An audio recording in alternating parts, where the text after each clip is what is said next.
Hi there.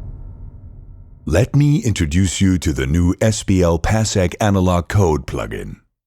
An exact emulation of SPL's famous hardware Passic EQ, this plugin is quite possibly the best and most powerful software EQ you will find anywhere today. The first thing that becomes obvious is the rather unusual look of the plugin. But don't let looks deceive you. It is actually quite logical and easy to operate. Just don't see the arrangement of the controls in a circular, but rather in a stellar way or in blocks of low, mid, and high. The plugin operates in double mono and can also be applied to single mono channels where one side simply stays inactive.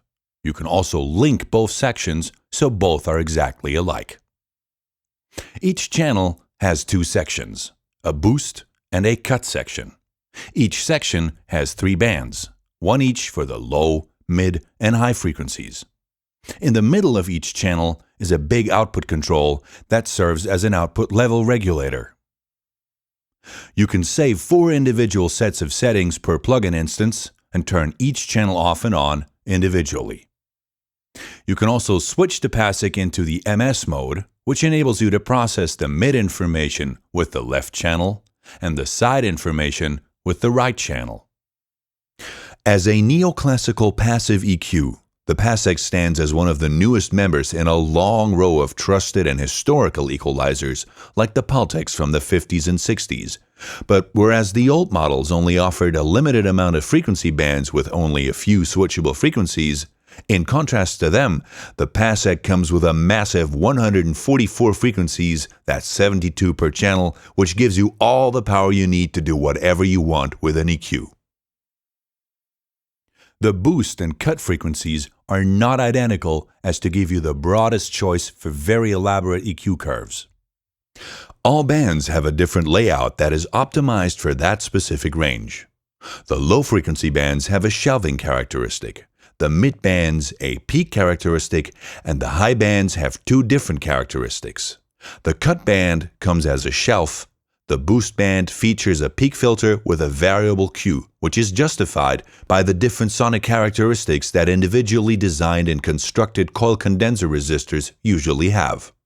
The boost of the high frequencies is directly related to the Q of a band. A narrow Q will result in an increased boost. A wide Q will decrease the boost. As a result, the wave energy below the bell curve remains essentially the same and thus will not alter the amount of perceived high frequencies in the overall frequency spectrum when one meddles with the Q. That makes it much easier to work with the high frequency boost. To give you an example, let's have a look at the low frequency bands. Let's say you set the frequency of the boost side to 120 Hz and you boost it about 9 dB. That will result in all frequencies below 120 Hz being boosted. You can easily narrow your curve by setting the low cut frequency to 60 Hz, for example, and then cut it by around 9 dB, which will bring all frequencies below 60 Hz back to 0 dB, or cut it even further and make the curve really steep. It's really quite simple in the end. Whereas most people will probably judge the Passiq to be a mastering EQ, in reality, there is no real limitation to any one particular kind of application, purpose, or instrument. The Passiq plugin uses so little of your precious CPU power that you can generously apply to any channel you want. So let's get right down to business and have a look at the Passiq in action. For this example, I have applied the Passiq to the master track of a mix to show you how broad the range of the Passiq is. So, before I go into showing you how the Passiq actually works, let me tell you a little bit about the configuration of the session that I'm working on. The session that I'm going to be using for this example is a mix that I have recently done, and this is not mastered or pre-mastered whatsoever. So the Passiq is the only plugin that is on the master channel. There is no other equalizer on it, no compressor, so all you hear is the pure manipulation of the sound of the Passiq as we work with it. So what you see in the background here is the session and the edit window with the Passiq in the master channel, and it's been clipping a bit, so I'm going to unclip that. and let's go into working. Before we do, I would like to explain to you something very important about the link button. The link button, as I told you before, links channel 1 and 2, so that when it's activated, when you turn a certain control in the first channel, the corresponding control in the second channel does exactly the same. So when I, for instance, move the control of the mid-frequency boost in channel 1, it does exactly the same on channel 2, as you can see.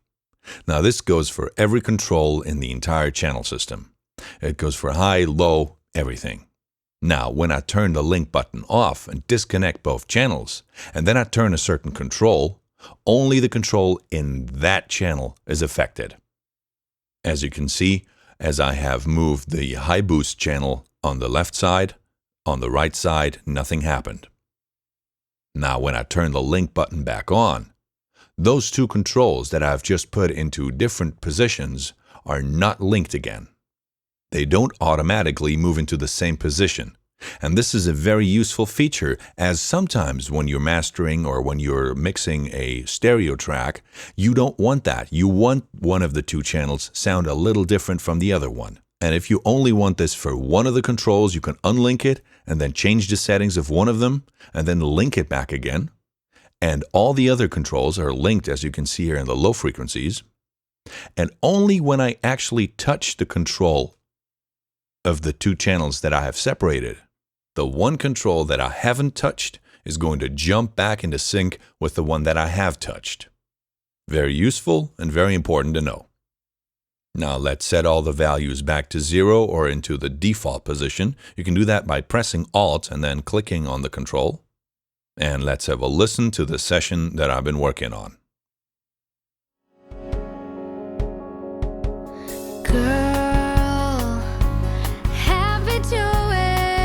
Now please remember, this is no master, this is strictly the mix. Nothing more. Now, a lot of people, me included, and most certainly most mastering guys, would probably feel that the kick drum is not punching enough. I'm not going to go into the exact settings of a perfect kick drum now, but I want to show you how effective and wonderful the Passeq actually sounds. And in order to do that, I'm going to set the low frequency boost channel to about 180 Hz. And then I'm going to carefully start boosting the low frequencies. And as you may remember from the beginning of this video, the low cut, the low boost, and the high boost function as shelves.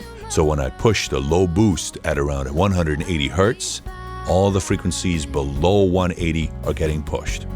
Put our friendship to the test.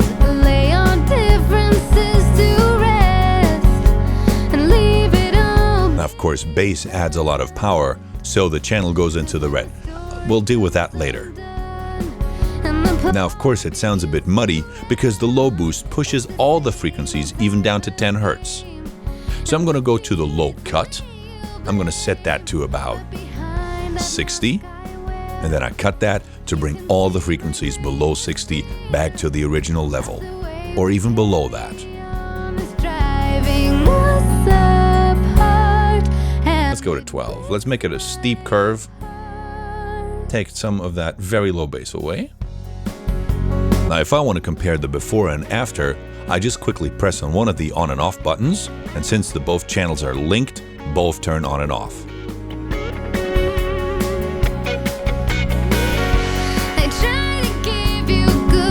Now, if I wanted to keep that setting, but I see it's clipping in the red in the channel, I can go to the master volume control of both channels, and they're linked, and I just bring the volume a bit down until it stopped clipping. Now, the next thing I want to do is add some highs. To do that, I'm going to start the song all over again. High frequencies, of course, are very important for vocals, guitars, keyboards, strings that have to sit on top of the mix in order to make the mix grand and shiny. Now, let us remember that the high frequency boost channel is the only channel that features a Q control. Now, many people sometimes don't know what the Q control is, what it does, and what the numbers mean. And it's very easy to remember. It's a very simple rule of thumb. The Q control defines how narrow or how wide the frequency curve is under which the equalizer comes into effect. The letter Q is derived from quality, which means that the higher the number is, the narrower the frequency band is. This comes from a time when lower quality equalizers were very inexact with the frequencies that they had to deal with.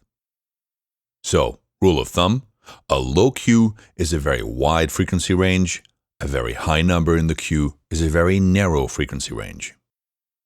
So again, if I bring the Q up, the band of the frequency is getting extremely narrow, whereas if I bring it all the way down, the equalizer almost reacts like a shelf.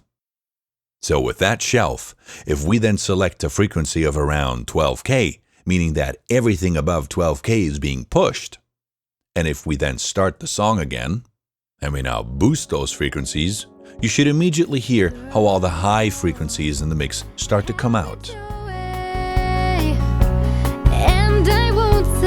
But as I mentioned earlier, at that Q width, when you boost the curve, it doesn't go very high.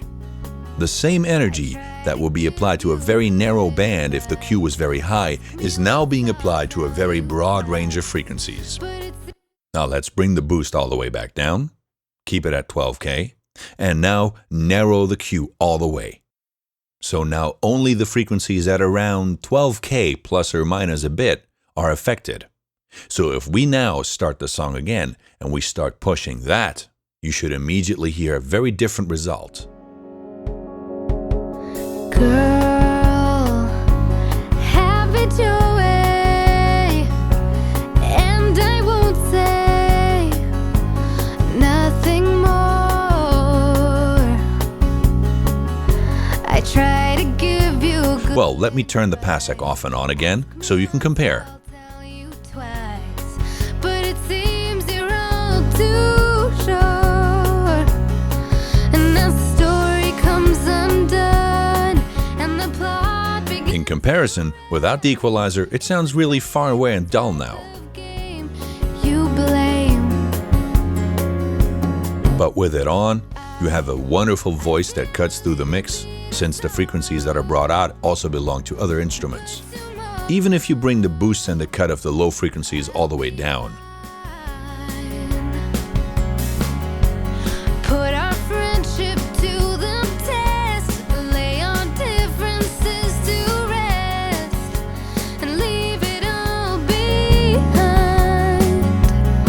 'Cause when The Passeq sounds very open and gives the mix a lot of air and high frequencies that are soft and don't pierce. It also is able to produce very warm and solid low frequencies that support the mix from underneath. Now, of course, this doesn't only apply to full mixes. You can put the Passeq on vocals alone, on guitars, on bass guitars, on drums, on anything you want, and benefit from the wonderful qualities that the Passeq has. and it breaks Why don't you find it out for yourself under www.spl.info, where you can download the Passeq and its manual, you can install it on your computer and test it for 14 days without any restrictions or limitations. There you can see what the Passeq can do for you and your music. Now, if you found any cool tricks or applications with the Passeq yourself, feel free to tape a video and upload it as an answer to this video to share with the rest of us what you have discovered. we've been there way. Until then, we wish you lots of fun experimenting and playing around with the Passeq and other plugins from SPL. May the muse kiss ya. And until next time, bye-bye.